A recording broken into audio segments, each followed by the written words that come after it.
Throughout history, mythological and religious figures have often overlapped in character, symbolism, and influence across different cultures and belief systems. This report explores the interconnections among key figures such as Hammon, Set, Beelzebub, Samael, Abaddon, Satan, and Lucifer, revealing a web of shared traits, roles, and transformations that span ancient religions and esoteric traditions. Hammon, properly Baal-Kamorn meaning Lord Hammon, was the chief god of ancient Carthage. He was a weather god considered responsible for the fertility of vegetation, and esteemed as king of the gods. He was depicted as a bearded older man with curling ram's horns. Baal-Kamorn's female cult partner was Tanit. The worship of Baal-Hammon flourished in the Phoenician colony of Carthage.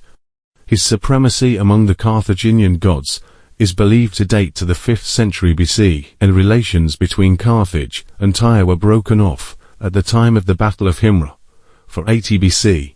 Baal-Hammon was known as the chief of the pantheon of Carthage and the deity that made vegetation grow. As with most deities of Carthage, he was seemingly propitiated with child sacrifice, likely in times of strife or crisis, or only by elites, perhaps for the good of the whole community.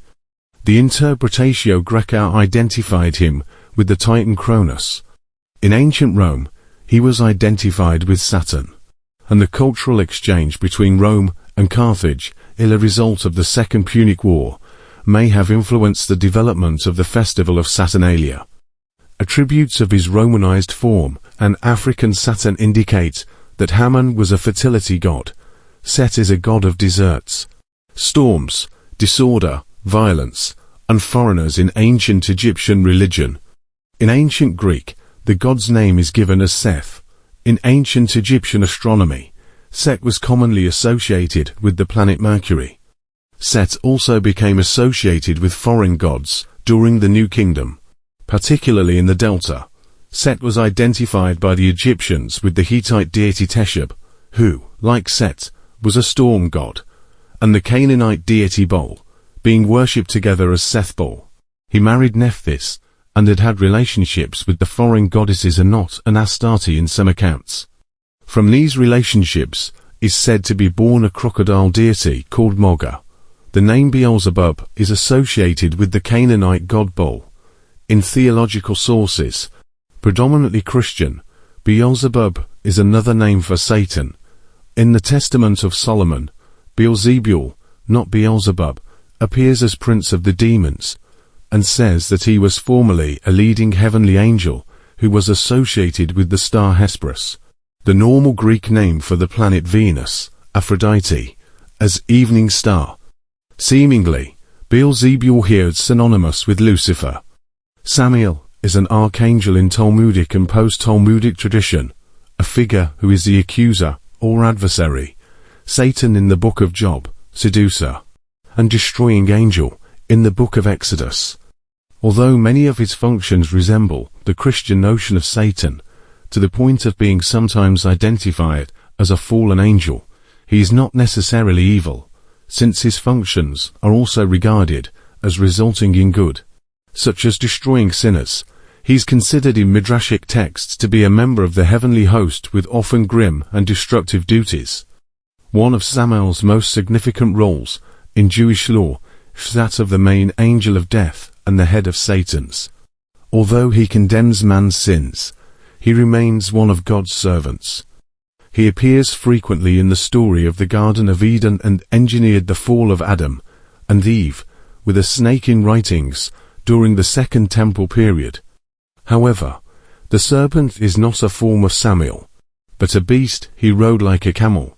In a single account, he is also believed to be the father of Cain, as well as the partner of Lilith. In early Talmudic and Midrashic literature, he has not yet been identified with Satan. Only in later Midrashim he entitled head of Satan's. Although both Samael and Lilith are major demons in earlier Jewish traditions, they do not appear paired until the second half of the 13th century, when they are introduced together.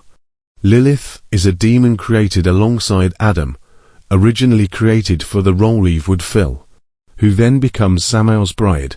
With her, Samael created a host of demon children, including a son, the sword of Samael, or of 𝗧𝗿𝗍𝗶𝗁.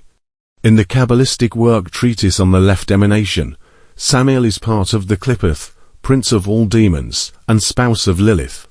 The two are said to parallel Adam and Eve, being emanated together from the throne of glory as a counterpart.